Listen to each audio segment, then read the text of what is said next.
વાત કરી રહ્યા હતા પુરીમાં જેવી રીતે ખલાસી બંધુઓ રથ ખેંચતા હોય છે, અમદાવાદમાં પણ એ જ પરંપરાને અનુસરવામાં આવતી હોય છે। તો કઈ રીતે આ મહત્વ છે ખલાસી બંધુઓનું અને રથને ખેંચવાનું શું મહત્વ છે? આપ જોશો તો પ્રભુ મહંત શ્રી નરસિંહદાસજીએ જ્યારે અમદાવાદમાં રથયાત્રાનું આયોજન કરવામાં આવ્યું છે તેવી વાત સમગ્ર ગુજરાતમાં ફેલાઈ હતી, ત્યારે ભરૂચના ખલાસી ભાઈઓ ભાઈબંધુઓએ પ્રભુને રથયાત્રામાં જે રથ જે છે તે નારિયેળના લાકડામાંથી બનાવીને એ નરસિંહદાસજીને આવીને ભેટ આપ્યા હતા। અને તે ખલાસી ભાઈબંધુઓના જે મુખિયા છે તેમની માતા જે છે, તેમના પત્ની જે છે એ જમનાબાઈજીએ નરસિંહદાસજીને અરજી કરી હતી કે આપ મારા દીકરાઓ, મારા પુત્રોને આ જે રથ છે તેને ખેંચવા માટેનો હક પ્રદાન કરો। દર વર્ષે જ્યારે પણ રથયાત્રા થશે ત્યારે મારા દીકરાઓ, તેમના દીકરાઓ અને અમારા આ દરેક સંતાનો જે છે તે પ્રભુના રથ ખેંચી શકે તેવો તેમને અવસર આપો। અને નરસિંહદાસજીએ તેનો સ્વીકાર કર્યો હતો અને એ પ્રથમ રથયાત્રામાં આ ખલાસી ભરૂચના ભાઈબંધુઓને એ રથ ખેંચવાનો પ્રથમ મોકો આપવામાં આવ્યો હતો અને ત્યારથી જ આ પરંપરા જે છે તે આ 147મી રથયાત્રામાં પણ તે જ રીતે આવતી હોય છે। અને આગળ આપણે વાત કરી અનુસાર જે પણ વ્યક્તિ એ આ રથયાત્રાના દિવસે ભગવાનના રથને ખેંચવાના દોરડાને ખાલી સ્પર્શ પણ કરે છે તો તેને પણ આ જીવન ચક્રમાંથી મુક્તિ મળી પ્રભુના વૈકુંઠ ધામમાં એ જવાનો અવસર મળતો હોય છે। અને એટલે જ આ ખલાસી ભાઈબંધુઓ તેમજ જે રથ જે છે તેનો આજના દિવસે ખૂબ જ ઉત્તમ મહિમા છે અને તેથી જ આજના દિવસને એ રથયાત્રા તરીકે ગણવામાં આવતો હોય છે। શાસ્ત્રીજી, બાળ લીલાથી માંડીને કિશોરાવસ્થામાં પોતાના મામા કંસનો વધ, ત્યારબાદ અલગ અલગ ભૂમિકાઓ અમે જોઈ છે ભગવાનની અને તેમનું આખું જે જીવન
પરંતુ જ્યારે ભગવાનને બાણ વાગ્યું અને અર્જુન તેમને લઈને દ્વારિકા પહોંચ્યા હતા અને દ્વારિકામાં તેમના અંતિમ સંસ્કાર કર્યા, જ્યાં તેમનું હૃદય જે છે તે સંપૂર્ણપણે નષ્ટ નહોતું થયું અને તે કાષ્ટ સ્વરૂપી એ દરિયામાં પધરાવ્યું હતું અને એ પધરાવ્યા બાદ તે જે હૃદય જે છે તે ફરીને પુરીના તરફ આવ્યું હતું અને રાજા ઇન્દ્રદ્યુમ્નને સ્વપ્નમાં આવ્યું હતું કે હું મારા હૃદયનો ટુકડો, મારો કાસ જે છે એ તમારા રાજ્યના કિનારા પર આવશે અને તમારા રાજ્યના જે માછીમારો ખલાસી ભાઈઓ જે છે તેમને મોકલી તે લાવી અને મારા મંદિરની રચના કરાવજો. અને આ જ રીતે જ્યારે ઇન્દ્રદ્યુમ્નને આ સ્વપ્ન આવ્યું, તેમણે જાગીને આ સ્વપ્ન વિશે તેમની પત્નીને જણાવ્યું, રાણીને જણાવ્યું અને ત્યારબાદ તેમણે રાજ્યના કેટલાક તેમના સેનાપતિઓને આદેશ આપ્યો કે જાઓ જઈને આ સત્ય છે કે નહીં તે જુઓ. અને જ્યારે સાચેમાં ખલાસી ભાઈબંધુઓ દરિયા તરફ જુએ છે તો સવારના એ ટુકડો જે છે તે અલૌકિક જે છે એ ચમકતો ટુકડો એ ત્યાં આવતો હોય છે અને તેને લઈને રાજાની જોડે જઈ રહ્યા હોય છે. અને ત્યારબાદ આકાશવાણી થ્રુ રાજા ઇન્દ્રદ્યુમ્નને કહેવામાં આવે છે કે હવે આ ટુકડાનો જે હૃદયનો મારો ટુકડો છે તેને મૂર્તિમાં પ્રસ્થાપિત કરીને મારું મંદિરની પ્રતિષ્ઠા કરાવો. અને ત્યારબાદ જે છે એ વિશ્વકર્મા ભગવાન જે છે તેમનું પ્રાગટ્ય થાય છે અને તે આ મૂર્તિની રચના કરતા હોય છે. અને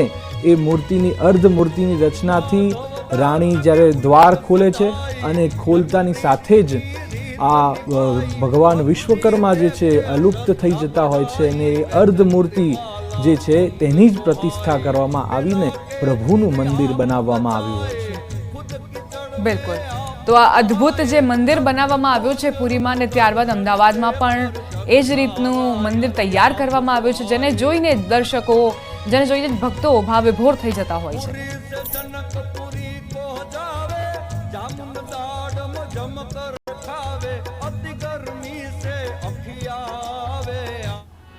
અમે મયારા રે